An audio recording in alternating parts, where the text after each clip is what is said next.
Et bonsoir à tous, bienvenue sur la chaîne Réseau Radio Résilient. Alors, aujourd'hui, je vais vous présenter une petite fabrication que n'importe qui, vraiment n'importe qui peut fabriquer ça. C'est vraiment basique, c'est vraiment enfantin. Et ça va vous permettre d'avoir un relais radio autonome. Donc, le type de relais qu'on va utiliser aujourd'hui, ça va être le relais perroquet. Pour ceux qui ne connaissent pas, je vous renvoie vers une autre vidéo de ma chaîne qui va traiter de ce sujet-là et dans laquelle je vais vous présenter qu'est-ce qu'un relais perroquet et son principe de fonctionnement. Donc là, qu'est-ce qu'on a ? On se retrouve avec une boîte électrique achetée à 10 €, IP55, donc elle n'est pas encore étanche, mais on va l'étanchéifier. On a à l'intérieur, vous allez voir, une radio avec un boîtier répéteur. On a ici un petit panneau solaire 5 volts en USB, acheté à 15 €, c'est vraiment le moins cher que j'ai trouvé, il sort à peu près 2 ampères, sur le câble qui va alimenter la radio. Là, on a l'antenne de la radio qui va sortir, qui est sortie du boîtier, et on a un deuxième câble ici qui est branché sur un tout petit panneau solaire, parce qu'on n'a pas besoin de plus au niveau de la puissance, acheté à 4-5 €. Voilà, encore une fois sur internet, vraiment j'ai pris le moins cher. Et c'est fonctionnel. Donc la boîte pas chère, la moins chère du magasin de bricolage, le panneau à 15 €, un autre panneau à 4 €. Et à l'intérieur, qu'est-ce qu'on a ? C'est vraiment très rudimentaire. On a une radio, on a le câble branché sur la batterie, et on a un boîtier Surcom SR112. Donc moi je l'ai démonté, à l'époque je l'avais enlevé du boîtier en plastique blanc, mais bon, c'est un boîtier Surcom, il n'y a rien qui change. Par contre, moi je vous recommande pas d'acheter le Surcom SR112 parce que les nouvelles versions actuelles, moi j'ai une vieille version qui marche très bien, mais les nouvelles ont pas mal de soucis. Donc je vous renvoie vers le modèle ATX 3000 qui est exactement le même boîtier répéteur, mais qui fonctionne très très bien. Donc c'est un petit peu plus cher. Là on est aux alentours des 60-80 € le boîtier qui va répéter le message. Donc c'est un petit peu cher pour un perroquet, mais je pars du principe que ça sera toujours moins cher qu'un vrai relais professionnel qui va coûter plusieurs milliers d'euros. Là, on est vraiment sur une centaine d'euros, tout compris. À peu près 150 €, un relais entièrement fonctionnel, autonome. Et donc, le boîtier SR112 avec un câble de son qui va être branché sur la radio. Je vais enlever le câblage superflu, l'alimentation, pour que vous puissiez vraiment voir ce qui reste. Donc l'idée de ce type de répéteur, c'est de répéter un message qui va être reçu sur une fréquence donnée. Donc si par exemple là je le règle sur le 323 et que quelqu'un transmet sur le 323, le perroquet va l'enregistrer et va répéter le même message sur la même fréquence. Donc l'objectif, pour augmenter la portée du relais, pour augmenter notre couverture radio, il va falloir positionner ce type de relais sur un point haut, un sommet par exemple un clocher d'église, un sommet de montagne, ou ce genre de choses. Donc là, vous voyez qu'on a le boîtier branché sur le câble son qui est branché dans la prise de son de la radio. Il n'y a même pas de Vox à régler, rien du tout. Une fois que votre radio est programmée sur la fréquence d'usage, il n'y a plus rien à faire. Vous allumez votre radio, vous réglez un peu le volume au pif, c'est pas très gênant. Vous allumez votre boîtier, tout simplement, et vous allez voir que c'est fonctionnel. Donc là, on est sur le canal 2, 1-2, test radio du perroquet. On voit bien que ça bouge et que ça reçoit du son. 1-2, 1-2. Donc là, on est sur le canal 2, 1-2, test radio du perroquet. On voit bien que ça bouge et que ça reçoit du son. 1-2, 1. Voilà, vous voyez que ça fonctionne très très bien.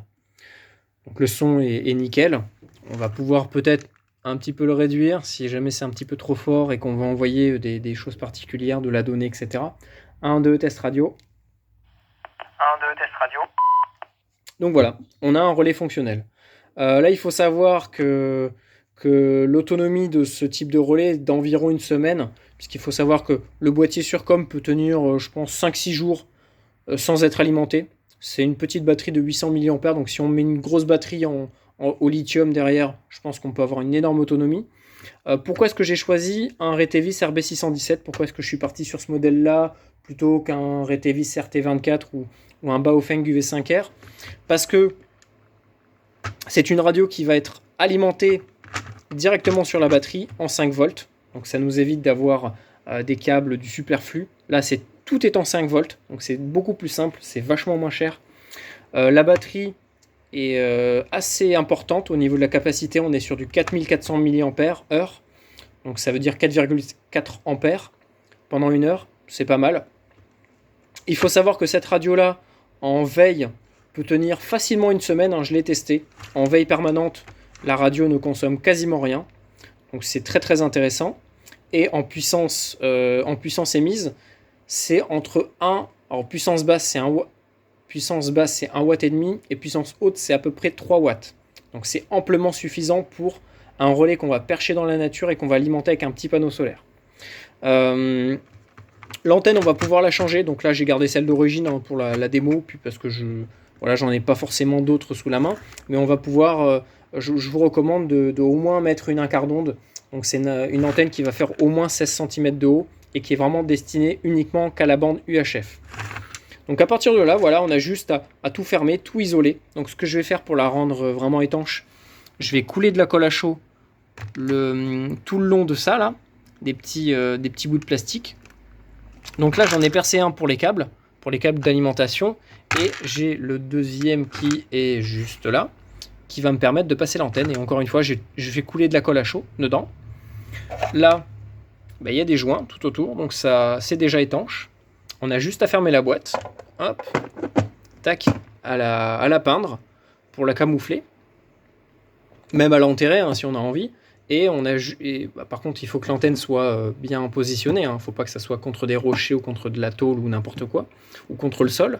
Et une fois qu'on a perché ce petit boîtier sur un clocher, dans un arbre ou en haut d'une montagne, et là, on a une couverture immense.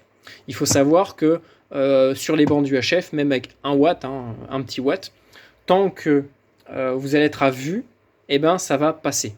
C'est-à-dire que si vous avez un dégagement sur 200 km à la ronde, votre relais, aussi petit qu'il soit, aura une couverture de environ 200 km. Donc ça, c'est très très intéressant. L'inconvénient, c'est que le relais perroquet va répéter le message, et donc ça va être beaucoup plus lent au niveau des communications. Ça sera moins fluide. On va refaire une petite démo. 1, 2, test perroquet, 1, 2, 1, 2. 1, 2, test perroquet, 1, 2, 1, 2. Et que ça fonctionne très très bien. Voilà, je vous ferai une autre vidéo de démo vraiment en conditions réelles. J'essaierai de le déployer dans la nature. Je ferai des tests de portée. Mais franchement, ça, pour à peu près 150 €, vous avez déjà un relais très simple d'usage, très simple de mise en place, de réglage, etc. Et qui est fonctionnel et autonome. Et ça, c'est vraiment super, parce que ça pèse même pas 1 kg. Vous pouvez le mettre dans un sac à dos. Vous pouvez le déployer facilement sur une voiture, dans la nature, etc. Et ça vous permet d'avoir vraiment une portée très très importante, beaucoup plus importante que de simples portatifs de poste à poste directement. Donc là, l'idée, c'est que le relais se situe en hauteur, que la radio A qui veut joindre la radio B va passer par le relais va répéter jusqu'à cette radio-là, et cette radio-là va recevoir le message de la radio A. Et une fois que l'autre radio va vouloir répondre, elle transmet sur la même fréquence, le boîtier répète, et celle-là va recevoir. Donc l'idée, c'est que vraiment positionner le boîtier le plus haut possible, avec la meilleure antenne possible pour vraiment accroître les performances. J'espère que ça vous a plu, que ça va vous donner des idées au niveau de fabrication d'antennes, que ça va vous aider au niveau de votre résilience, de votre autonomie, si vous êtes dans une optique d'autonomie, etc. Voilà, donc après, il faut savoir que sur ces boîtiers-là, on peut vraiment acheter des câbles, n'importe quel câble, pour n'importe quelle radio, analogique, numérique, mobile, fixe, portable, tout ce que vous voulez.